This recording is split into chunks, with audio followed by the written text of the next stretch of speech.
Quem como Deus? Pode ser mais forte. Quem como Deus? Agora para o inferno tremer. Quem como Deus? Amém, Jesus. Dá uma salva de palmas para vocês.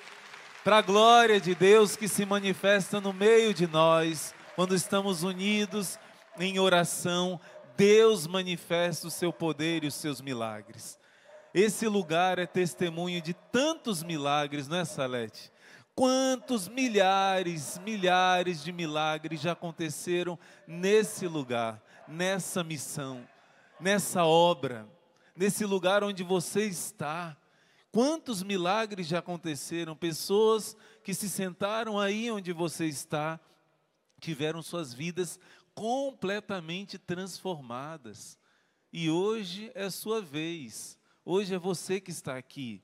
Hoje o Senhor te trouxe aqui, você que está aqui presencialmente, você que está pela TV, pelo YouTube, pelas redes sociais. Deus te trouxe aqui agora, nesse acampamento, para te fazer realmente um combatente, um guerreiro, te revestir da armadura para você vencer as batalhas em nome do Senhor. E a gente tem caminhado durante as pregações, durante as orações, e hoje o Senhor nos mostra que um guerreiro, um combatente também enfrenta nas suas batalhas feridas, também recebe golpes, também passa por momentos que precisa de cura e de restauração. Então o Senhor não somente tem nos dado armas para a gente lutar durante a nossa batalha, mas também Ele vem trazer cura para aquelas feridas que aconteceram na batalha, para a gente se restabelecer e poder voltar de novo ao campo de batalha com mais força ainda. Então hoje eu trago para você esse sacramento que vem curar as feridas no combate.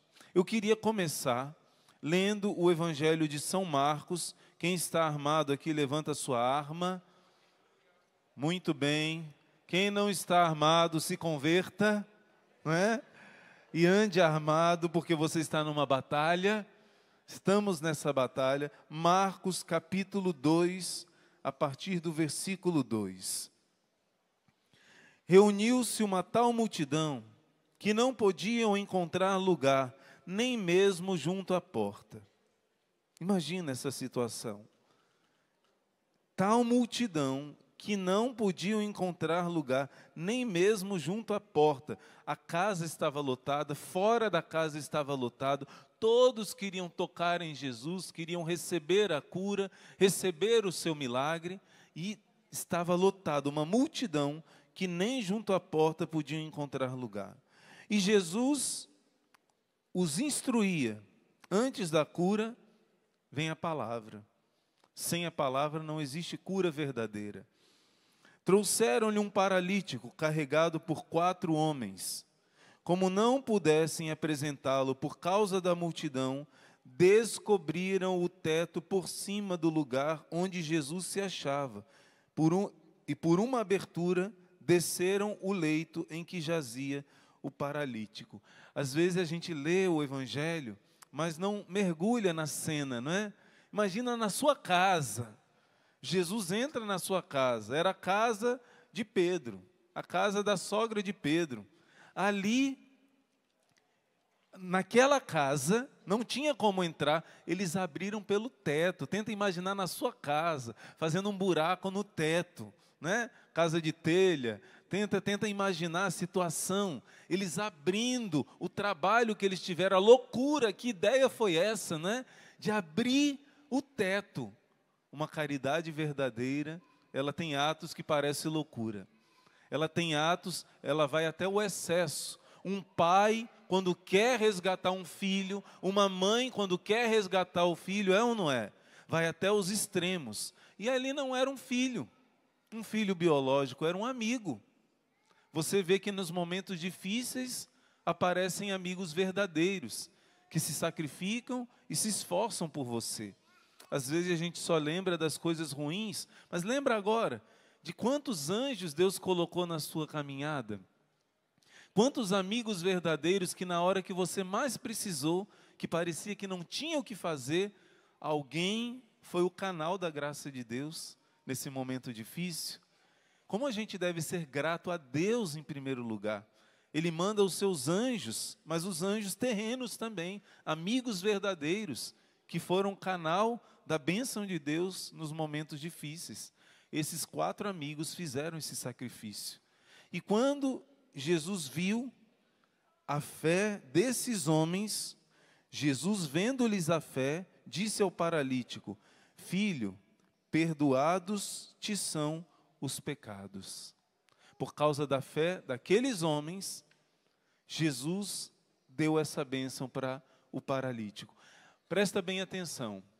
O padre Rufus, eu já falei aqui em outros momentos, que eu estou aqui vivo, graças a Deus, mas eu fui curado do câncer por meio do padre Rufus. Ele foi um desses anjos que Deus colocou na minha história, na minha caminhada, para que eu fosse curado do câncer. E o padre Rufus, ele citando essa passagem, especialmente do evangelho de Marcos, tem um detalhe que não tem nos outros evangelhos. Quando o paralítico é descido ali, imagina a cena, talvez por um pano, né? Desceram até lá embaixo, diante de Jesus, diante daquele que é a cura. Quando a primeira coisa que o paralítico olha para Jesus, ele ouve essa palavra: filho. Eu conheci uma pessoa que era muito carente de pai. Ele teve um pai que teve um caso com a mãe dele e tinha sua outra família, a sua família mesmo. E esse pai não dava atenção nem para os filhos lá da sua casa mesmo, que dirá desse que era bastardo, né? E ele recebia, o pai era rico, o pai dava tudo, mas não dava tempo, não dava carinho. E essa pessoa é católica, é um homem católico, fervoroso, mas durante um tempo ele andou na igreja protestante, só por um motivo, porque quando ele foi com a namorada lá, chegando lá, o pastor dizia assim: filho, filha, e ele, por ser carente de pai, viu aquela paternidade espiritual simplesmente daquela palavra, dele chamar de filho. E ele gostava de ir para aquela igreja protestante só por causa disso.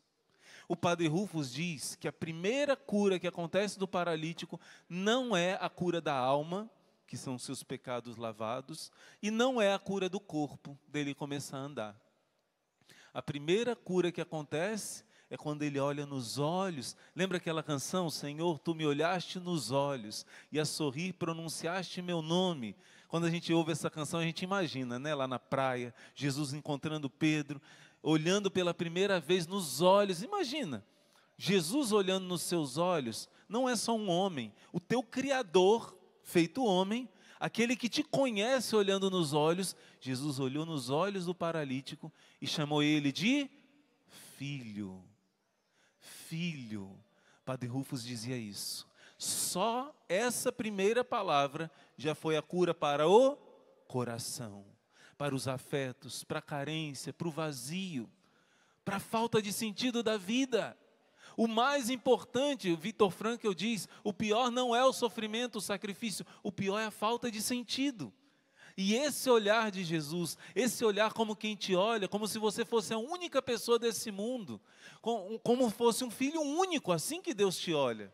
Quando Jesus olhou nos olhos dele e disse, filho, ali o coração já desarmou. Ali o que tinha de ruim já começou a ir embora.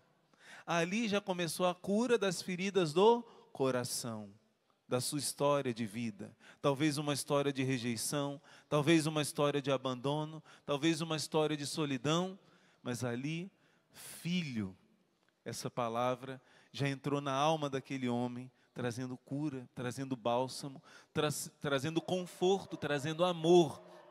E esse é o primeiro de tudo. Logo em seguida, Jesus realiza a segunda cura, a cura da alma. Que adianta curar milagrosamente pessoas paralíticas, pessoas que não enxergam, pessoas que têm lepra, se a alma continua, até o cão fica com raiva, se a alma continua no pecado? De que adianta o homem ganhar o mundo inteiro se perder sua alma? Então Jesus não quer curar somente o corpo. Quando Jesus cura o corpo, cura as enfermidades, Ele quer restaurar a família inteira. Ele quer trazer para a conversão. Ele quer te dar a cura eterna, que é o céu. O que adianta te curar para você pecar mais? Tem pessoas que precisam ficar enfermas. Eu conheci uma vizinha minha, o filho dela tinha um problema grave. E ela só ia para a igreja quando o filho estava em crise. O filho ficava bom, esquecia Deus.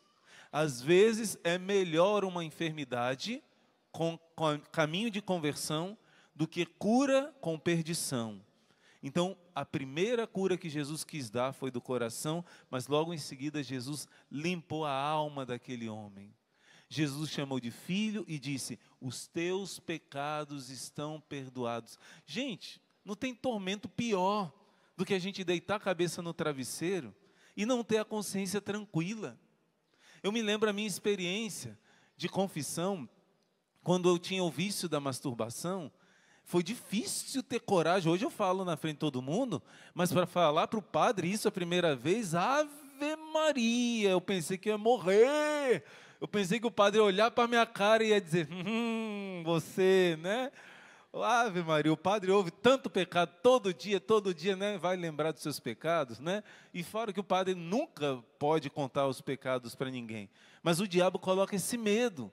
Então, quando eu confessei a primeira vez, mas foi tão sofrido, Ave Maria, venci a vergonha. O diabo tira, tem um santo que diz isso, o diabo tira a sua vergonha na hora de pecar.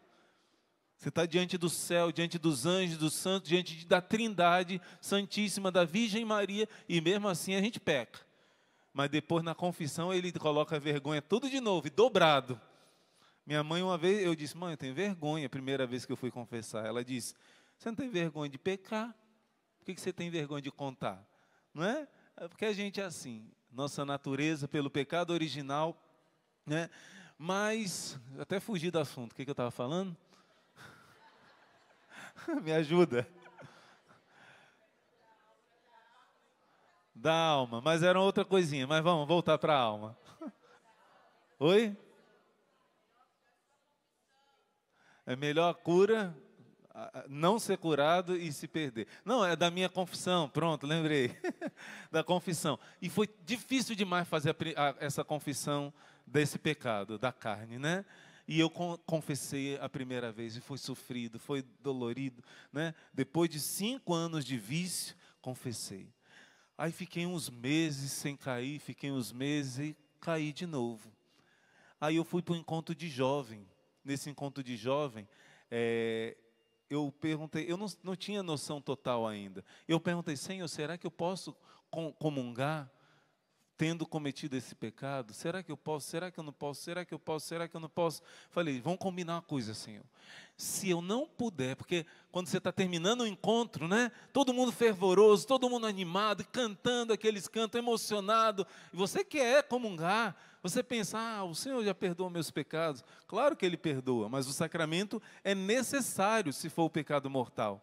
E ali eu perguntava a Deus, e Deus... Eu disse assim, se eu não puder comungar, me dá apenas um pequeno sinal que eu saio do caminho da procissão da comunhão. Um pequeno sinal que eu saio.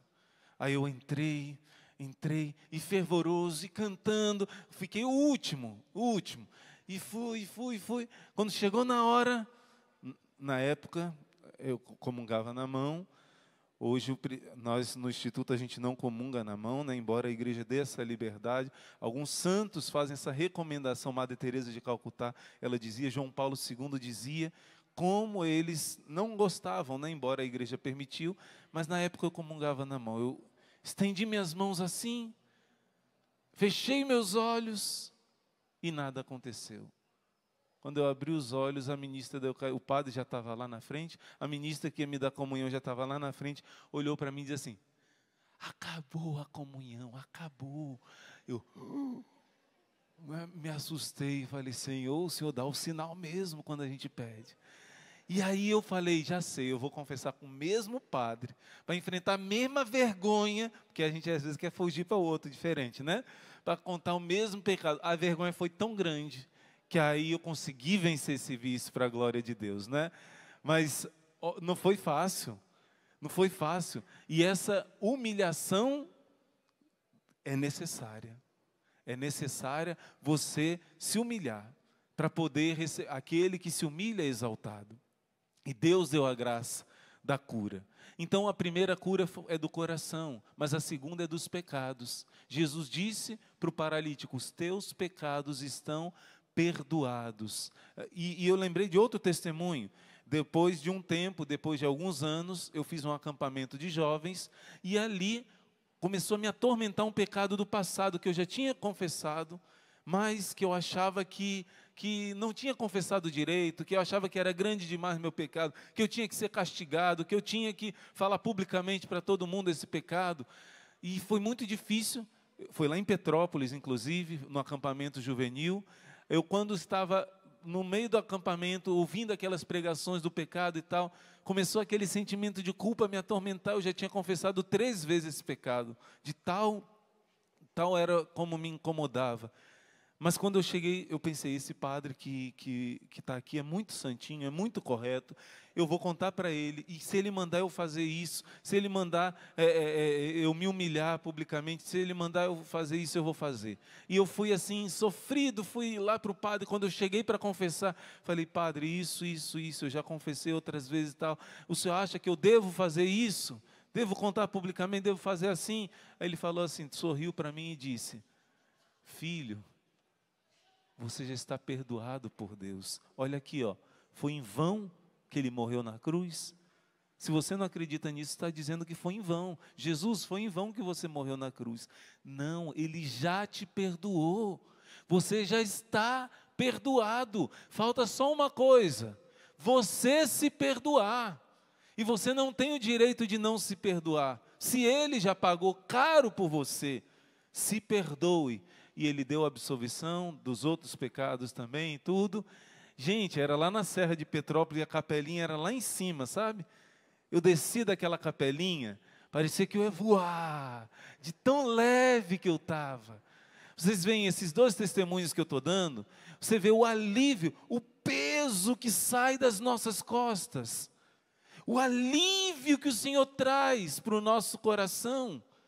Às vezes, no combate, falta esse alívio de confissões bem feitas. Senhor, cura as nossas chagas. O sacramento da confissão, a igreja ensina, não é somente o perdão dos pecados. Você sabia? Você sabia que a presença da graça santificante na sua alma, ela cresce? Vou fazer uma comparação mais simples. Quando você recebe o seu batismo, o cão está com raiva dessa pregação de hoje, pelo jeito, né? No seu batismo você recebe o menino Jesus, pequenininho, embriãozinho. Se você cuida dele, se você alimenta, se você conversa com ele, dá atenção para ele, cultiva a vida interior, esse menino Jesus vai crescendo, crescendo, como diz São Paulo, até chegar na plena estatura de Cristo. Essa graça santificante que eu estou dizendo aqui, que é o menino Jesus na sua alma, que é a mesma coisa, essa graça santificante que você recebe no batismo é também comparado com uma plantinha.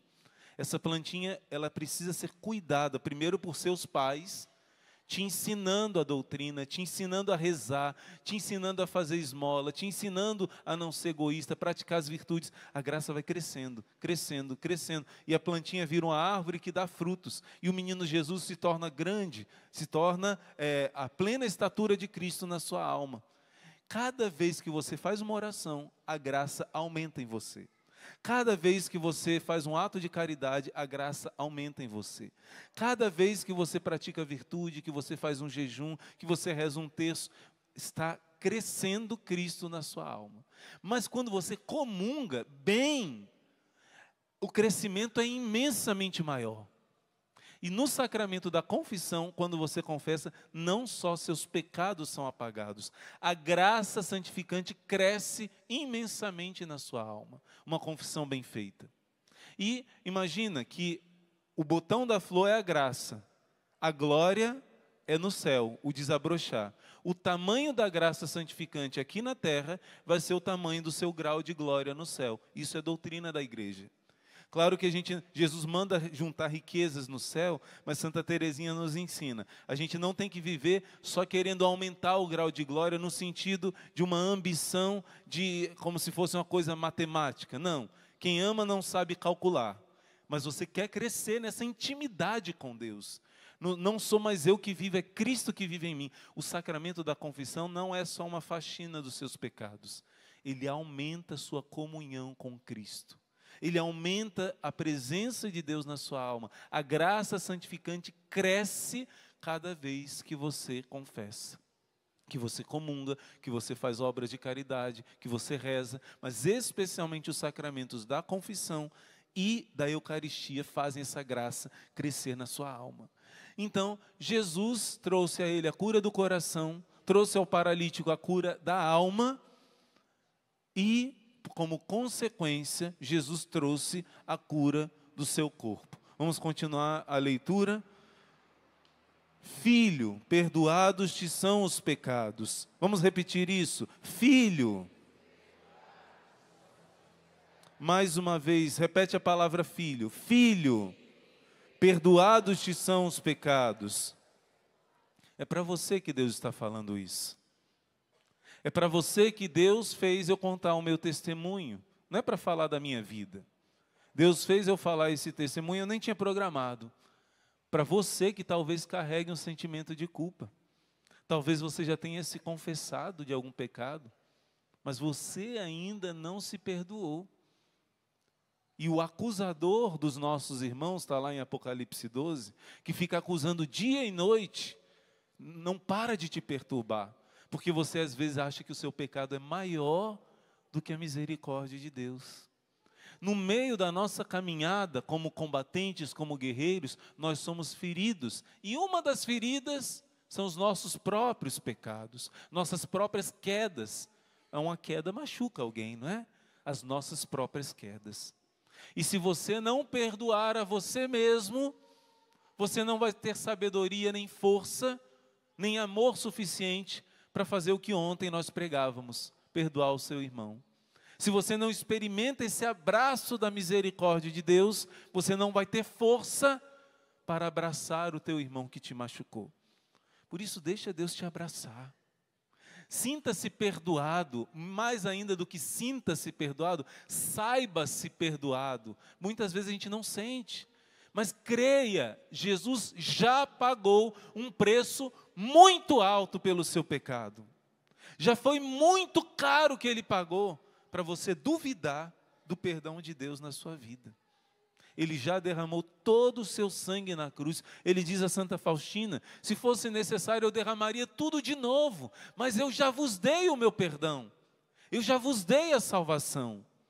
Claro que ele diz, como disse a mulher adúltera, filha, alguém te condenou? Ninguém, nem eu te condeno. Vai e não voltes a pecar.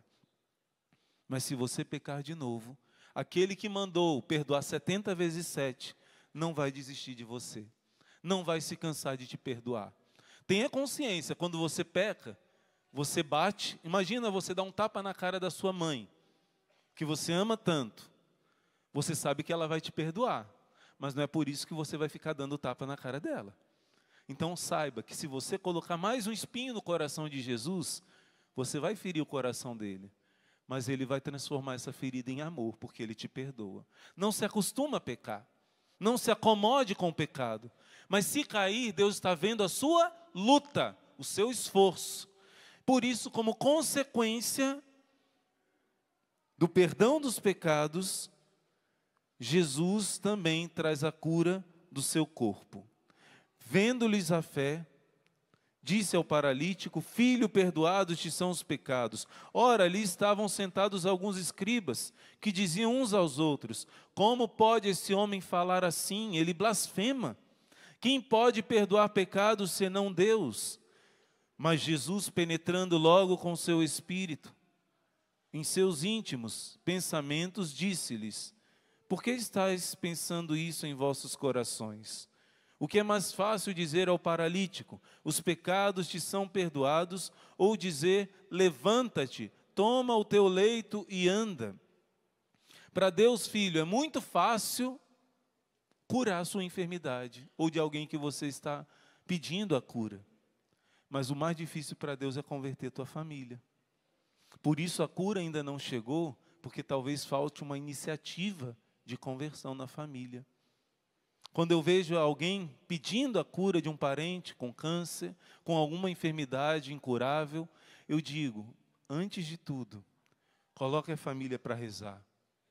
Na oração, faça um momento de perdão, de reconciliação. Na oração, faça um propósito de confissão. Muitos milagres acontecem quando a família começa a rezar junta, quando a família começa a jejuar, quando a família vai todo mundo para a confissão. Nossa Senhora disse em Medjugorje, é muito bom fazer promessas, fazer sacrifícios, penitências, mas está aí uma penitência muito melhor, melhor do que fazer uma promessa. E não é ruim, Nossa Senhora não está dizendo que é ruim, de fazer uma caminhada longa, ela diz assim, o melhor é fazer uma boa confissão, com arrependimento sincero. Se a família toda, imagina, todos pela cura de um enfermo, eu vou me arrepender dos meus pecados, igual os ninivitas, eu vou me cobrir com cinza, me vestir de saco, ficar sem comer, pedir perdão com força a Deus, eu quero mudar de vida, eu não consigo sair desse pecado. Imagina se a família toda se unir em jejum, oração e confissão pela cura daquele enfermo. Gente, o milagre chega ligeiro. Nosso Senhor não quer, para Deus é fácil. Jesus diz, o que é mais fácil? Dizer para esse homem, levanta-te e anda? Ou dizer, perdoados são os pecados? Para Deus é mais fácil dizer, levanta-te e anda. Para Deus é fácil curar um enfermo. Mas Ele não vai fazer isso se não tiver propósito de conversão. Se não tiver desejo de mudança de vida. Eu queria pedir que a gente ficasse de pé um instantinho, para pedir ao Senhor que essa experiência que esse paralítico teve, também seja a nossa experiência. Eu não sei quais batalhas você tem passado, mas eu sei que todos nós estamos passando por grandes batalhas. Somos combatentes, somos guerreiros, por isso estamos aqui. Em Jó capítulo 7, versículo 1, está escrito, a vida do homem sobre essa terra é uma batalha. O descanso é lá do outro lado. E a gente vai chegar lá. Mas enquanto estamos aqui, estamos em grandes batalhas. E Deus quer também tocar no físico. Às vezes, é um mistério de Deus. Deus cura quando Ele quer. Mas muitas curas Deus queria fazer. Mas nós estamos colocando bloqueios. Nós estamos impedindo a graça. Como Jesus disse, o que é mais fácil? Perdoados-te são os pecados ou dizer levanta-te e anda? Ora, para que conheçais o poder concedido ao Filho do Homem sobre a terra, disse ao paralítico, eu te ordeno, toma o teu leito e vai para casa. No mesmo instante ele se levantou e tomando o leito foi embora à vista de todos. A multidão inteira encheu-se de profunda admiração e puseram-se a louvar a Deus, dizendo, nunca vimos coisa semelhante.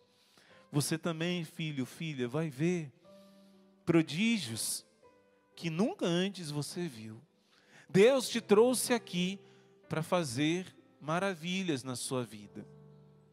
Mas é preciso que você se deixe agora levar, como esse paralítico se deixou pelos seus amigos.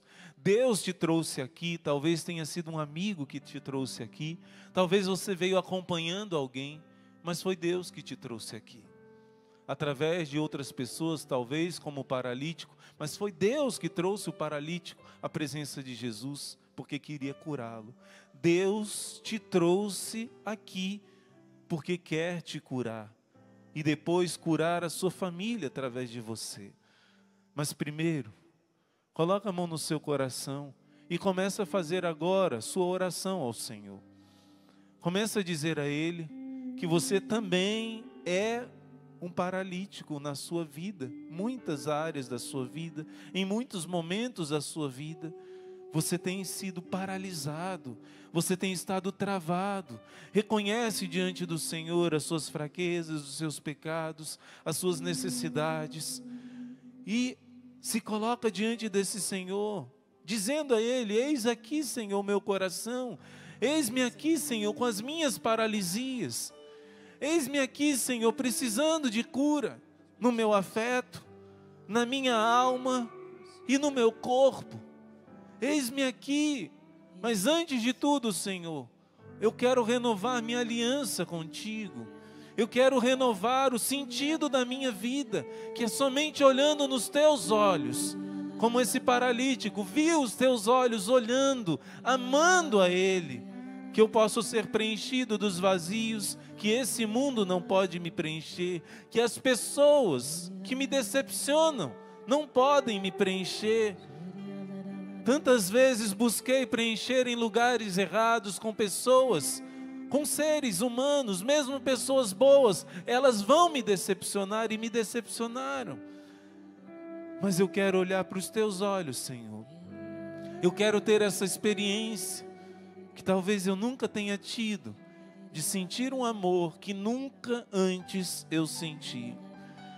Ou de renovar essa experiência do meu primeiro amor contigo, Senhor, que eu deixei esfriar, que eu deixei arrefecer, que eu deixei diminuir, minguar. Não, renova em mim esse primeiro amor, renova em mim essa experiência que os santos tiveram, que os apóstolos tiveram, que os santos do Antigo Testamento tiveram. Eu também, Senhor, fui criado para ter essa experiência, esse relacionamento de amor contigo. E enquanto eu não tiver renovado essa minha amizade contigo, eu não vou ser pleno, eu não vou ser feliz, eu não vou ser realizado.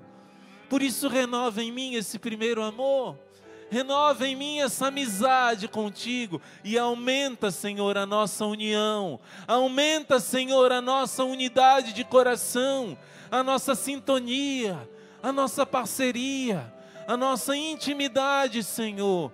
Eu estou aqui porque eu quero renovar, eu preciso renovar esse primeiro amor, eu preciso deixar o Senhor aquecer de novo a chama de um coração que é teu, e que quer ser teu, e quer ser mais teu.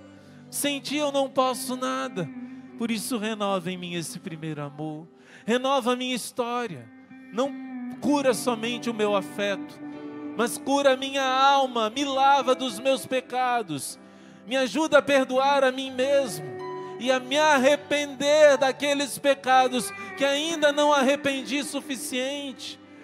Aqueles pecados que feriram o teu corpo, que rasgaram o teu corpo na flagelação. Jesus revelou a Santa Faustina que aquelas flagelações que arrancaram pedaços de carne, a gente vê no filme da Paixão, foram os nossos pecados contra a castidade, nossa imodéstia no vestir, nossa lascividade, sensualidade, malícia, ver coisas na internet, tratar nosso irmão como objeto. Senhor, os meus pecados te feriram, eu quero me arrepender, eu quero que doa em mim, Senhor, eu quero ser novo, eu quero ser lavado, eu quero ser curado no mais íntimo do meu ser. Estende tuas mãos para o Senhor agora. Daqui a pouco Ele estará aqui no Santíssimo Sacramento, mas Ele já está aqui com a força da sua presença. De lá do Santíssimo, Ele faz jorrar agora sobre você a luz, a graça, a bênção. Ele está aqui, os anjos estão aqui operando cura, libertando, afastando espíritos malignos, trazendo o bálsamo do Senhor, soprando o Espírito Santo nesse lugar. Mas se você reza, se você abre o coração, o Pentecostes acontece, o milagre acontece, a restauração acontece. Estende tuas mãos para o Senhor e pede a Ele para te renovar, e pede a Ele que faça essa obra de renovação em seu coração. Renova-me, Senhor. Renova-me, Senhor. Olhe para a cruz aqui, o centro do palco. Estenda sua mão para a cruz de Cristo. Deixa que o sangue de Jesus te renove, te restaure profundamente. Cante. Renova-me, Senhor Jesus.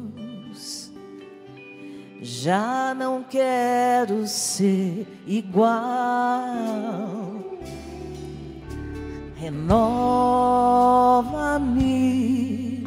Senhor Jesus. Você está sendo lavado nesse sangue. Põe em mim teu coração, Porque tudo que há dentro de mim precisa ser mudado, restaurado, Senhor. precisa ser mudado, Senhor. Porque tudo que há dentro do meu coração precisa muito de Ti. Precisa Diz mais uma vez isso, de todo o teu coração, porque tudo que há dentro de mim precisa ser mudado. Precisa ser mudado, Senhor. Porque tudo que há, porque tudo que há dentro do meu coração precisa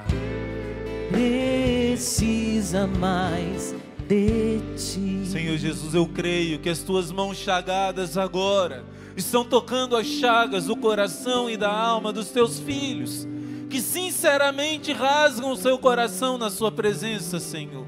Eu creio que o Senhor, como médico dos médicos, vem tocar, vem curar essas feridas que acontecem na nossa batalha do dia a dia, feridas que outros causaram em nós, feridas que as circunstâncias da vida, as perdas, causaram em nós, feridas que nós mesmos causamos em nós e nos outros.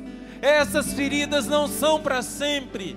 Essas feridas são tocadas agora pelas feridas do Cristo ressuscitado, pelas chagas que se tornaram gloriosas, e quando tocam nas nossas chagas, as chagas de Jesus curam, libertam.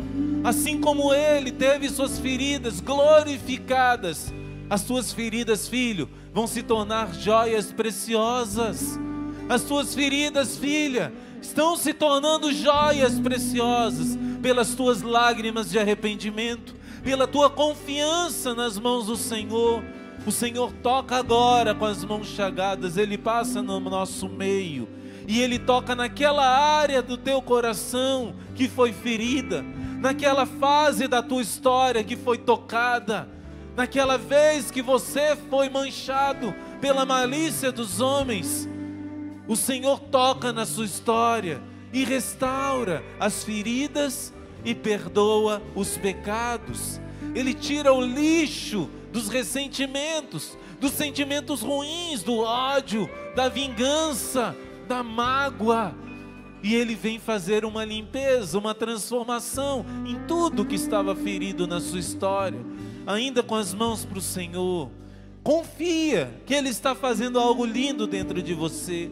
Confia que o perdão dEle é maior.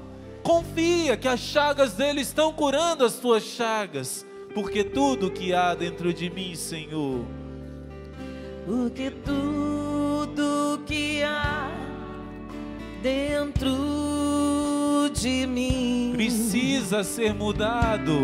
Precisa ser mudado, Senhor. Porque tudo que há, porque tudo que há dentro do meu coração precisa mais de Senhor Ti. Jesus, me mostra agora a imagem de uma taça de cristal. E essa taça de cristal que foi quebrada, e aos olhos dos homens ela não tem mais conserto. Aos olhos dos homens ela não teria solução. Mas o Senhor, Ele, que reconstituiu o corpo do seu filho despedaçado na cruz e fez dele belo, ressuscitado, glorioso, Ele também está reconstruindo milagrosamente essa taça que foi quebrada, que humanamente não poderia ser restaurada. O Senhor fala de você, filha, você que chama Jéssica, que passou por feridas muito grandes na sua infância. A malícia daqueles que te machucaram. O Senhor está reconstruindo o teu emocional, o teu psicológico. O Senhor está tocando em pessoas. O Senhor me mostra um homem, um caminhoneiro. Você foi caluniado de ter traído a sua esposa e de ter feito outras coisas muito ruins. E, infelizmente, a calúnia foi muito bem feita e você sofreu muito a injustiça. O Senhor diz: eu mesmo tomarei a tua defesa, eu mesmo reconstruirei a tua história, a tua imagem, eu mesmo te honrarei pela tua luta, fidelidade e arrependimento. O Senhor está tocando, filho, na tua história. Ele sabe de tudo que te aconteceu e o amor dele é maior do que os homens fizeram com você, do que aquilo que você mesmo cometeu de erro e de pecado.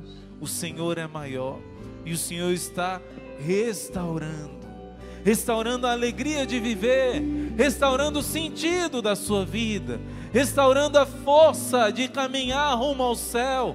Você não é um fracassado, você não é uma taça quebrada.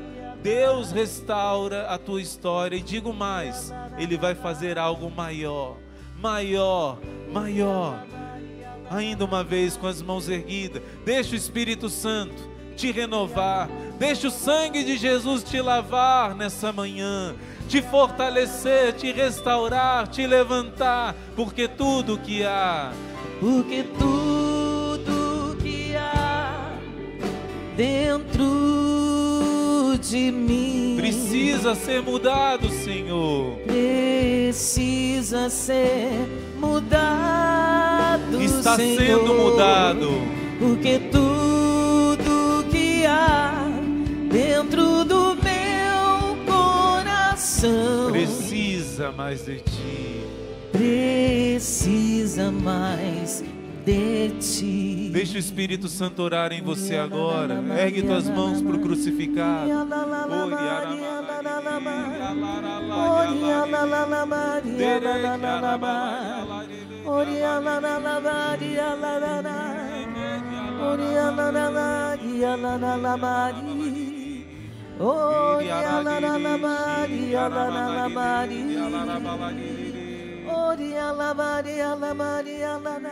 Ó Espírito Santo, Tu que vieste como línguas de fogo no início da pregação do Evangelho, Tu estás sobre nós agora, Espírito Santo de Deus.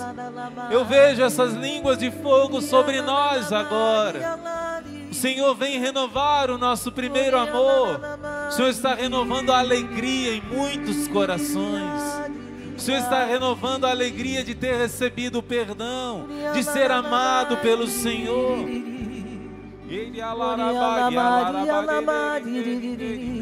O Espírito Santo de Deus te renova.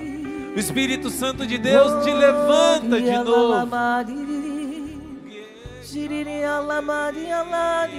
O Senhor diz que hoje não somente está restaurando o seu coração, Ele está restaurando o seu ministério.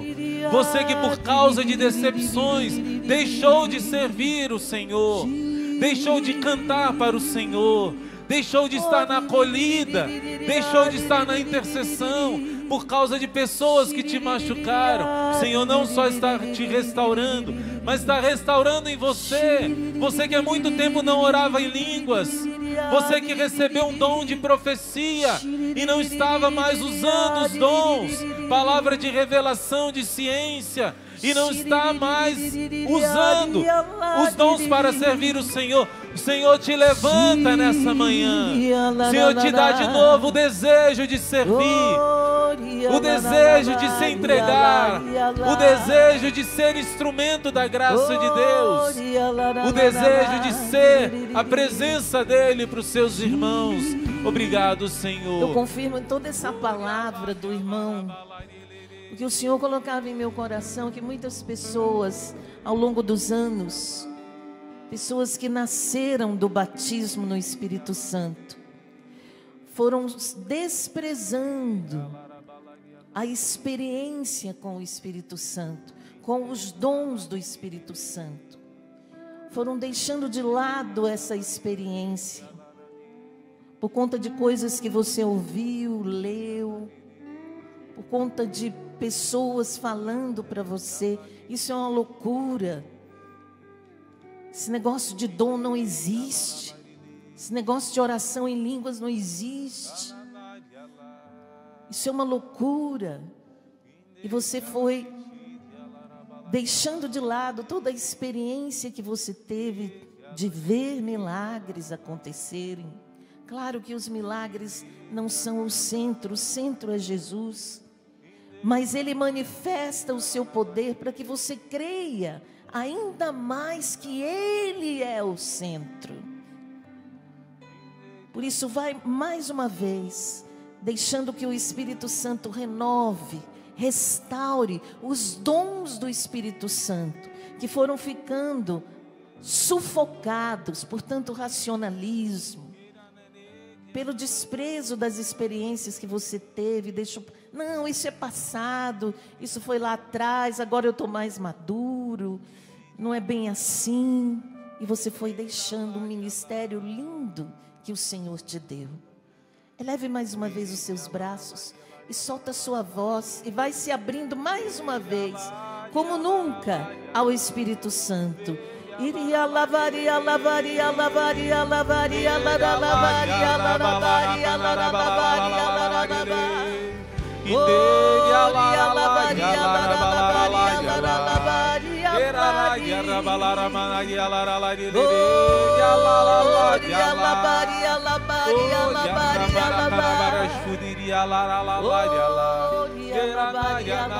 Recebe essa suavidade do Espírito Santo. O Senhor sopra sobre esse lugar. O Senhor renova o Pentecostes. O Senhor faz uma obra linda. O Senhor me dá uma visão agora de serpentes sendo esmagadas.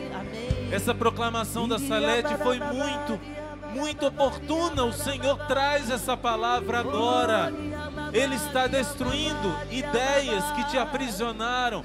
Está renovando em você ser criança, um coração de criança que balbucia diante do seu Senhor, que ora com liberdade, que ora com confiança. Ora no Espírito, filho. Eu vejo a intercessão do Monsenhor Jonas, a intercessão do Padre Léo, a intercessão do Padre Rufus, para esse novo Pentecostes que no mundo está acontecendo através do Brasil. Através do Brasil. Por isso ergue tuas mãos e na liberdade dos filhos de Deus, ora com unção, ora com liberdade, ora com o prazer dos filhos de Deus.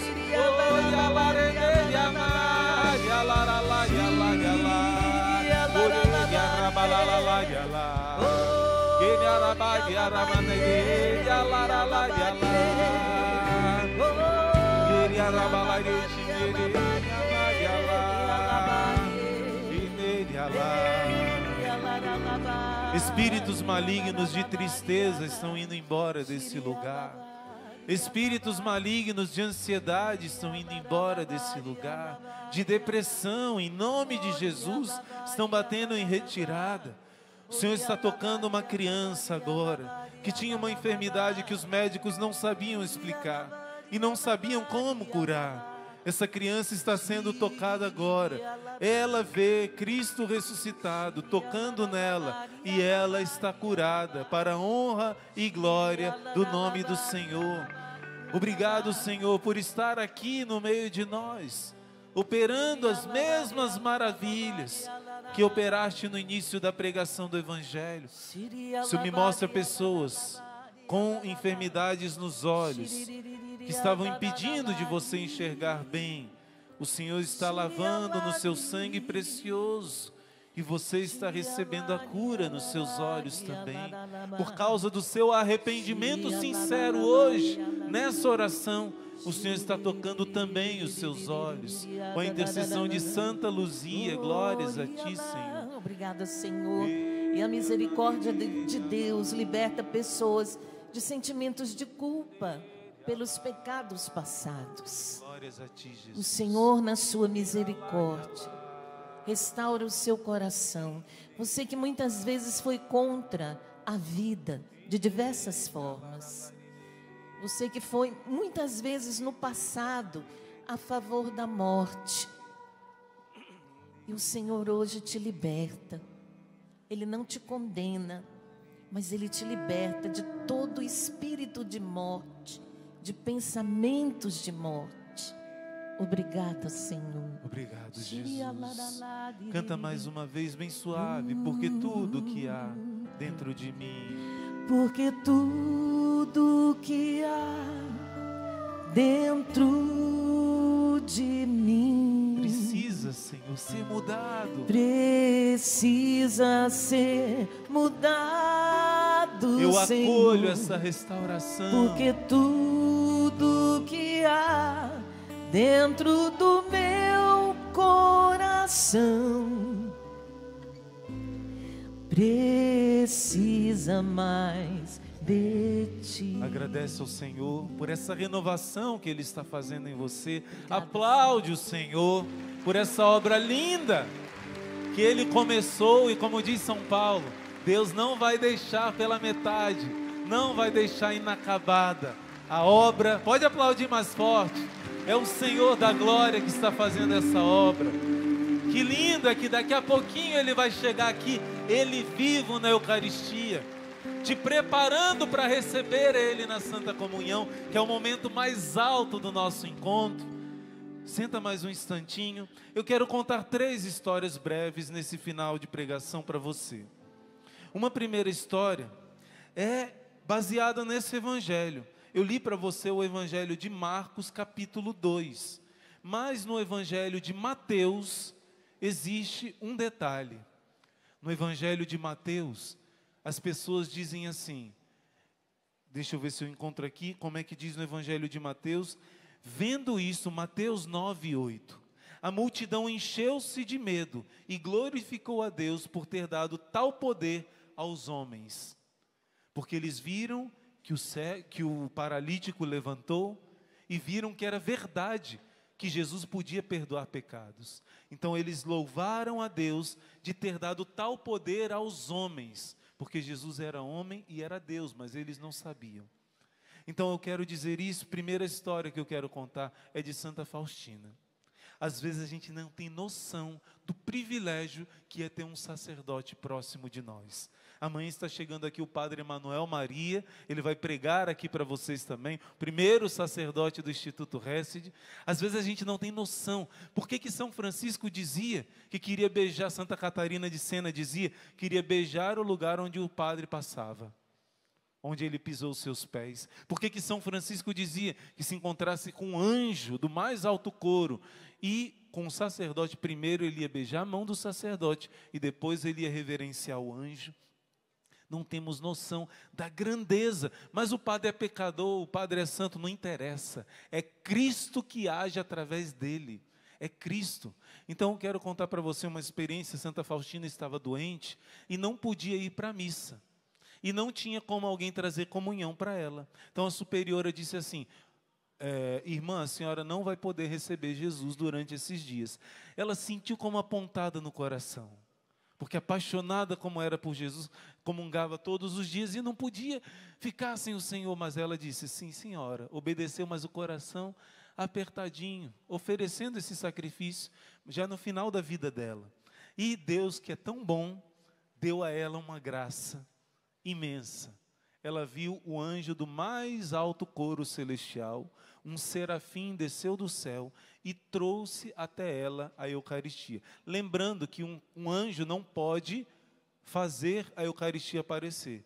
Um anjo, para trazer a Eucaristia, inclusive os padres da Ordem da Santa Cruz ensinam isso. A gente sempre pedir aos anjos que nunca deixe cair nenhuma partícula consagrada no chão, que eles levem aos doentinhos, que eles levem Jesus. E isso acontece mesmo, né? Não dá tempo aqui de eu contar algumas histórias do Padre Pio, mas isso acontece mesmo.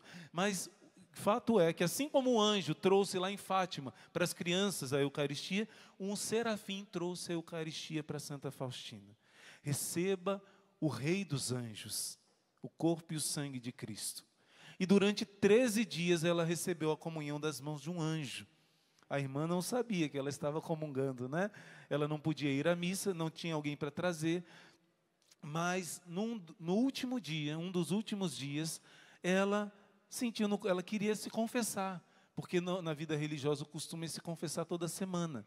Então ela disse: porque quando você se confessa, você recebe melhor Jesus. Os frutos são infinitamente maiores se você confessa com frequência. Por isso, em Medjugorje, Nossa Senhora pede que ao menos todo mês, ao menos todo... Irmão, todo mês eu não vou ter pecado para tudo isso, não.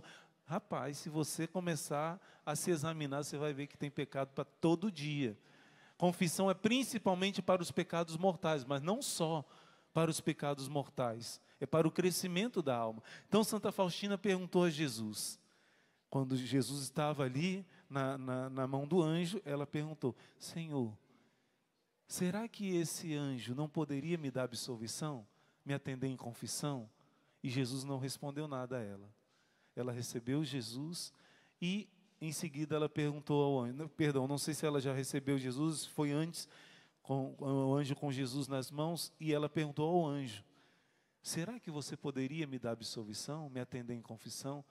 E ele só responde isso: nenhum espírito celeste do mais alto coro pode fazer aquilo que só o sacerdote pode fazer.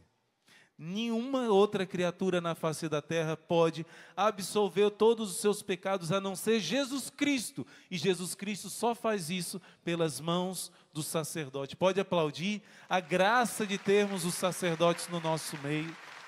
Devemos rezar pelos padres, orar por eles, interceder, sacrificar por eles. Esse é a primeira história é essa. Porque em Mateus diz: glorificaram a Deus por ter dado tal poder aos homens, através dos homens a Jesus. Quando o padre consagra o corpo de Cristo, ele não diz assim: isso é o corpo de Cristo. Ele diz: isso é o meu corpo, porque é Jesus através dele que está falando. Quando ele vai te atender em confissão, ele não diz: Jesus vai te absolver de todos os seus pecados. Não, ele diz: eu te absolvo, porque o eu não é o padre, é Jesus que fala. O padre empresta a boca dele, a voz dele. É Jesus em pessoa que diz: eu te absolvo de todos os seus pecados. Você está livre nesse momento. Então, para quem não quiser anotar, também a passagem de João, capítulo 21, João 20, a partir do versículo 21, Jesus diz: assim como o Pai me enviou, eu envio a vós. Soprou sobre eles e disse: recebei o Espírito Santo. A quem vocês perdoarem os pecados, serão perdoados. A quem vocês retiverem, serão retidos. Deus deu esse poder aos homens. Quem perdoa os pecados? Deus, mas através do sacerdote. Santa Jacinta, antes de morrer, disse: sem confissão não há salvação. Sem confissão não há salvação. Se alguém, por uma ignorância, chamada ignorância invencível, não sabia, e mesmo assim teve um arrependimento sincero, vai ter um purgatório muito maior, mas pode se salvar pela misericórdia de Deus. Mas a via de regra, sem confissão não há salvação. A segunda história que eu quero contar, e eu vou contar bem resumidamente, é de Santa Teresa d'Ávila. Ela teve uma visão de muitas almas caindo no inverno, como a neve caía no tempo do inverno. Ela viu muitas almas e ela disse: por que, Senhor? Tantas almas, são pagãos? Não, Teresa, são católicos como tu.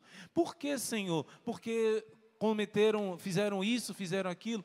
E diz: não, eles vão à missa, não, eles se confessam. Então por que tantas almas indo para o inferno? Sabe o que Jesus disse?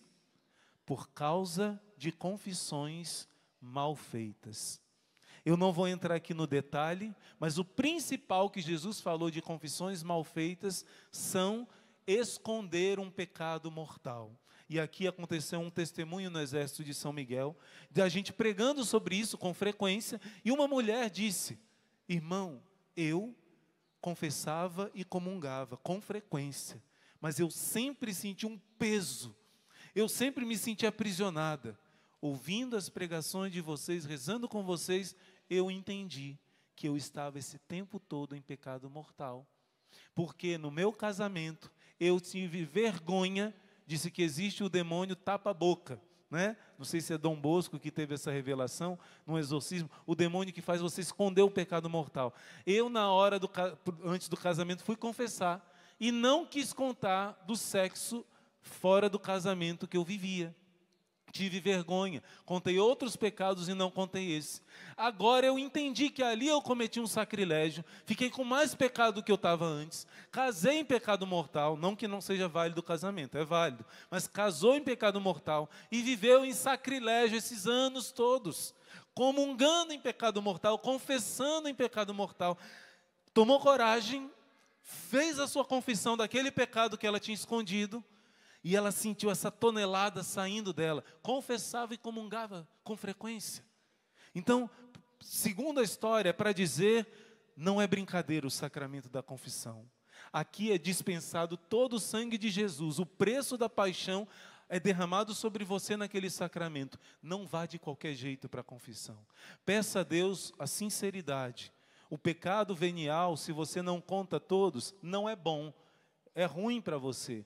Mas não é um pecado mortal, não é um sacrilégio. Mas se você esconder um pecado mortal, você está com risco de perder sua salvação gravemente. Não esconda os pecados graves. E a última história, eu quero simplesmente contar para você, bem rapidamente, né? Bem rapidamente. A última história, eu quero contar a experiência que nós tivemos de trazer aqui o Brasil, pela primeira vez, um ex-satanista que chegou até ao mais alto grau do satanismo, o chamado Zachary King, né? Esse homem chegou no topo do satanismo, durante anos ele foi satanista e se converteu, é uma longa história, se converteu com a medalha milagrosa. Ó, eu já distribuí a medalha milagrosa, depois que eu soube dessa história, menino, é milagrosa mesmo essa medalha. Mas enfim, ele se converteu. Antes dele se converter, o diabo existe, sim ou não? E ele fazia feitiços de morte. Encomendavam para ele para matar uma pessoa. E ele fazia os feitiços para matar aquela pessoa que foi encomendada. E ele dizia que 95% dos casos funcionava. Um pequeno número de pessoas não funcionava. E ele foi tentar descobrir o que era isso, antes de se converter, antes. E sabe o que ele descobriu? As pessoas que se confessavam, que viviam na graça de Deus, feitiço de morte não consegue atingir. Às vezes, imagina, acontece um acidente de carro, perda total, o carro vira só aquele embrulhozinho, e a pessoa inteirinha não consegue atingir. Aquilo que na Bíblia, em Efésios 6, chama a couraça da justiça, da armadura toda, tem a espada da palavra, o pé da evangelização, o calçado, tem o escudo da fé, não é? E a couraça da justiça você alcança na confissão. Na confissão você é justificado. Você era pecador, mas depois da confissão você é lavado aos olhos de Deus, você é justo, você está limpo. E as flechas incendiadas do Satanás, alguns tipos de males não podem atingir. Não é que você não vai sofrer, mas você está blindado de vários tipos de armas de Satanás que não conseguem te atingir.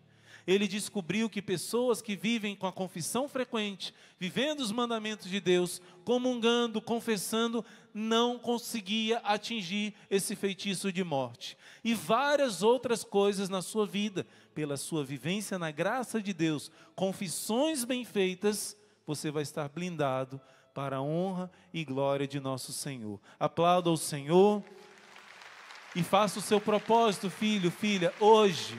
Hoje faça o seu propósito de não viver sem uma confissão bem feita, de não viver sem estar comungando, se possível, todo dia, o corpo e o sangue do Senhor. É a sua grande arma, mas essa comunhão só vai ser poderosa, frutuosa, te fazer pegar fogo de novo, como a Salete disse agora, renovar esse Pentecostes, se você estiver se preparando bem para comungar com uma confissão frequente. Se você não está em dia com a confissão, busca primeiro a confissão, você vai ver se as outras coisas não vão vir por acréscimo.